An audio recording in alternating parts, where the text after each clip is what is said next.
And I can have a dance party with my homies. Front pack with these gorillas all day, baby.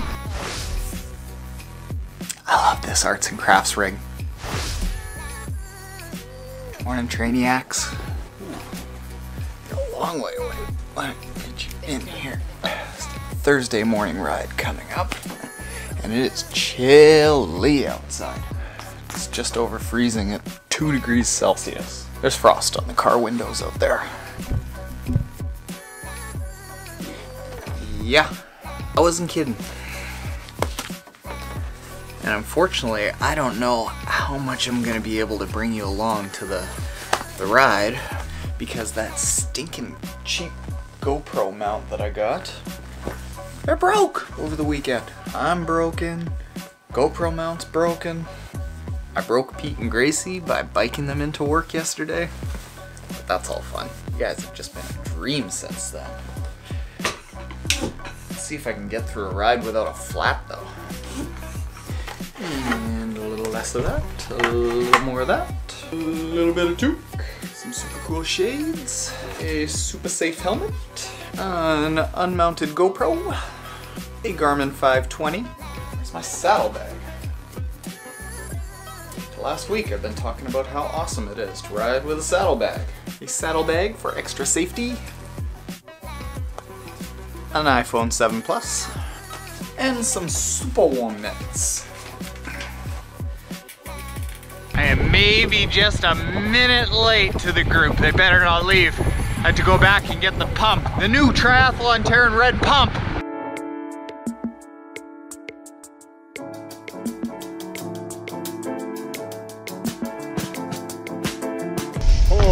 I thought I was late for sure. Oh, right on time. Oh, boy. Thank you. Thank you.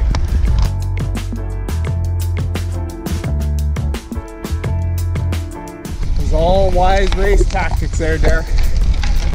Front pack with these gorillas all day, baby. That one too. Holy. Fit AF. Coffee? Yeah, that's good. Coffee. Yeah. Coffee.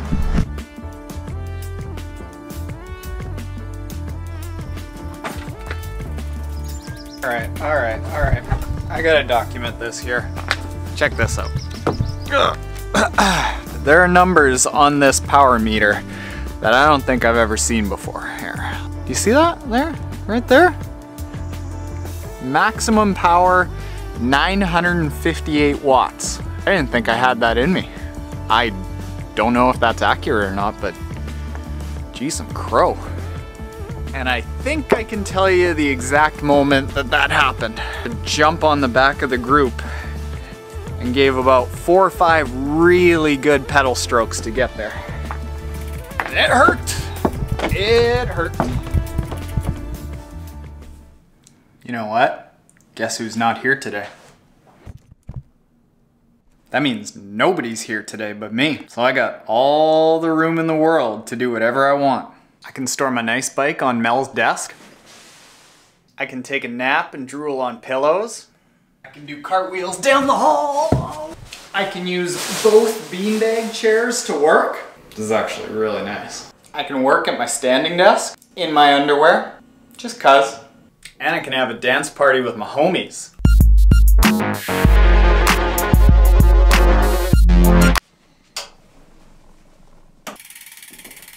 All right. With outdoor riding season very fastly upon us here, I wanted to give a little bit of training, tips, tutelage, wisdom about how to ride effectively in a pack and on the road. I brought my road bike here to help us out with this, and I want to talk about how to take turns effectively. And this applies to whether you're on a road bike or a tri bike, it doesn't really make a difference.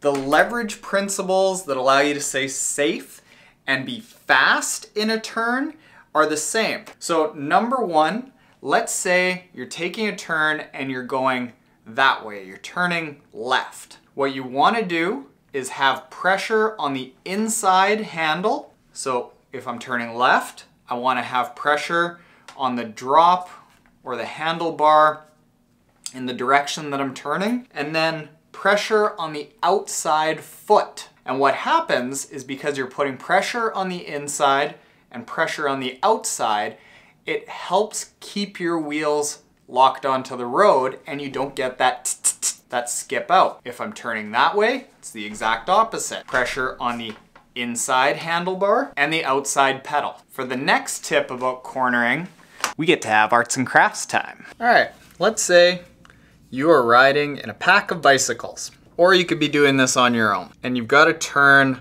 left.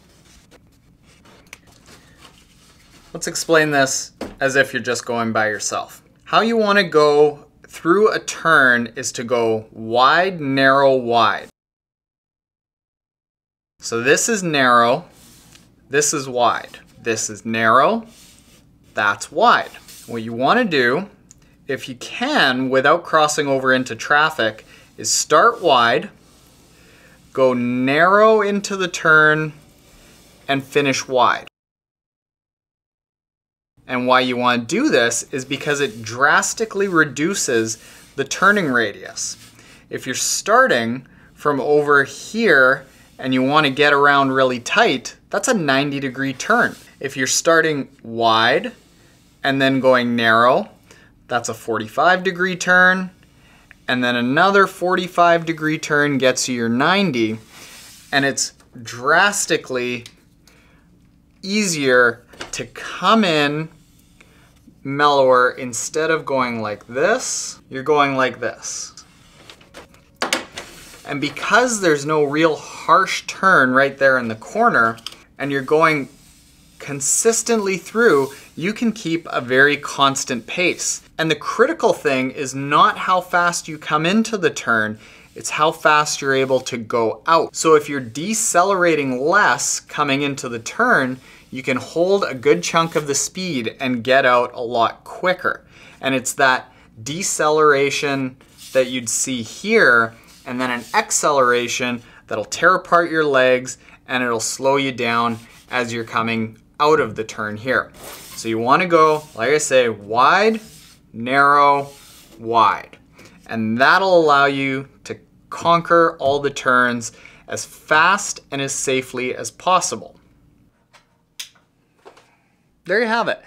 Those couple of tips will make group riding a lot easier. I have to say that riding in a group for long periods of time with a bunch of dudes and dudettes around working together is one of the funnest aspects about triathlon training. Going out and doing solo miles by yourself out on the open road or in the trainer, it absolutely sucks.